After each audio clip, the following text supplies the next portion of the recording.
The first thing you should know is that this story isn't easy for me to tell.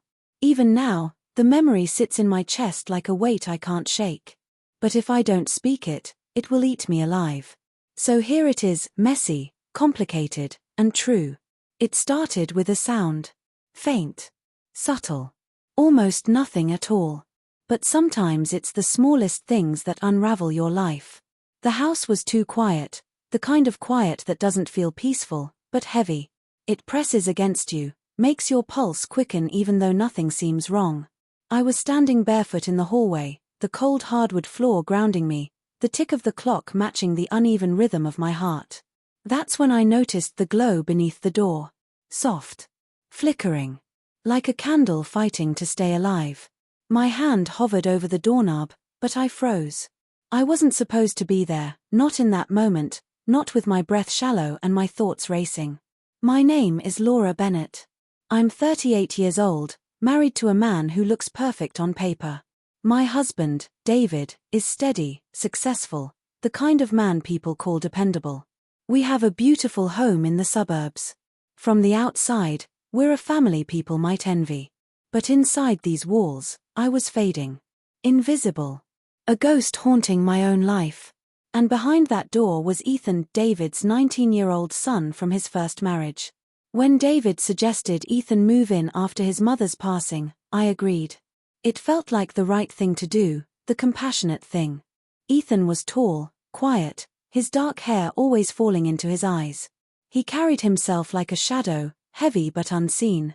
His presence changed the air in the house, though at first I couldn't explain why. David, meanwhile, was rarely home. His life was a cycle of business trips, late nights, and endless emails. He thought paying bills and keeping a roof over our heads was enough. Maybe for him it was. But I was starving for something else. For connection. For someone to see me, to hear me. For years I tried to earn his attention, the dresses he used to love, the dinners he once devoured. Slowly, I gave up. The silence of our marriage became normal. And then Ethan arrived. At first, he kept his distance. He answered my questions with one-word replies, headphones always clamped on, his gaze fixed anywhere but mine.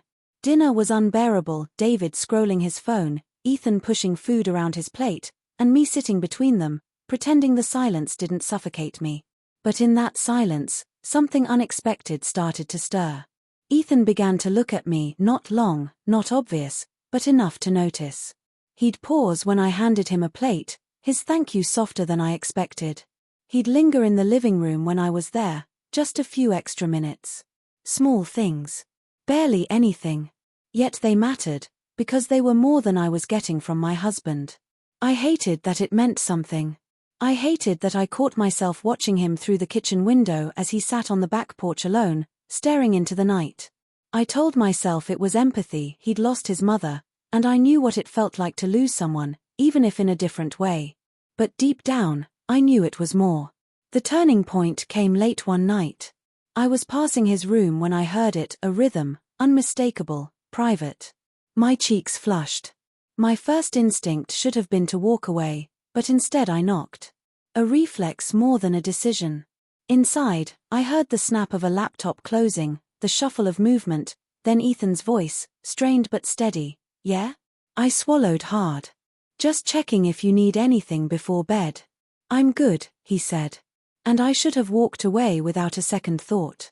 But that moment stuck, not because of what he was doing, but because of how it made me feel. Not motherly. Not embarrassed. But curious. Stirred. Seen. The next morning at breakfast, Ethan didn't avoid me. For the first time, he looked right at me, and there was no guilt in his eyes. Just something else. Something that felt like an invitation. After that, everything between us changed. I started lingering near his door, starting small conversations I didn't need to start.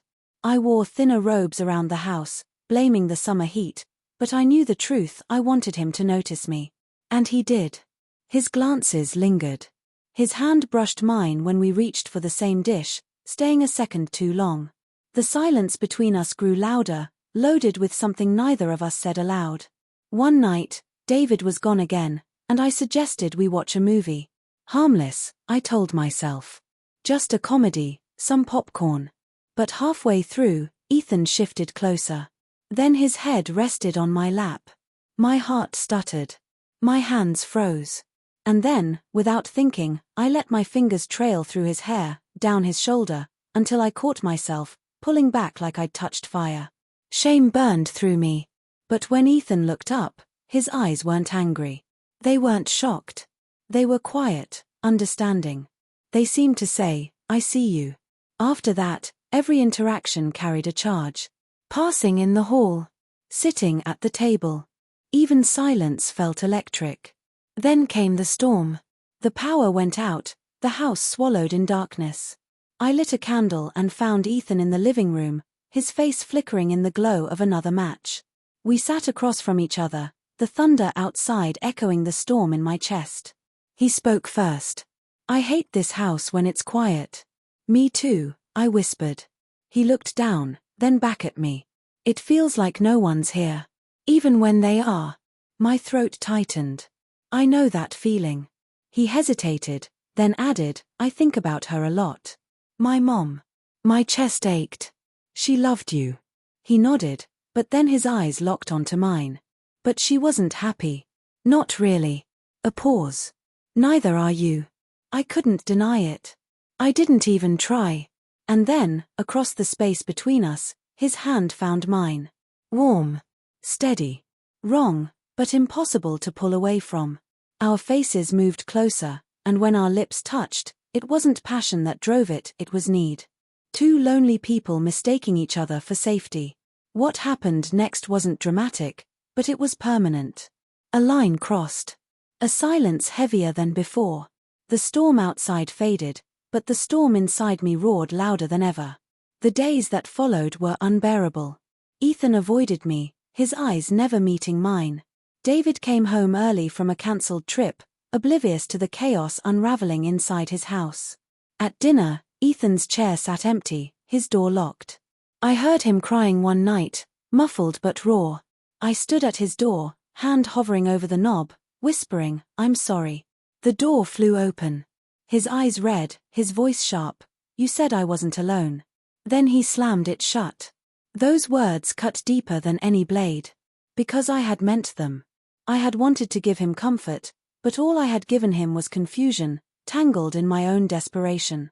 Since then, I've carried this like a bruise that doesn't fade. I've imagined confessing to David, imagined running away, imagined 1,000 different outcomes.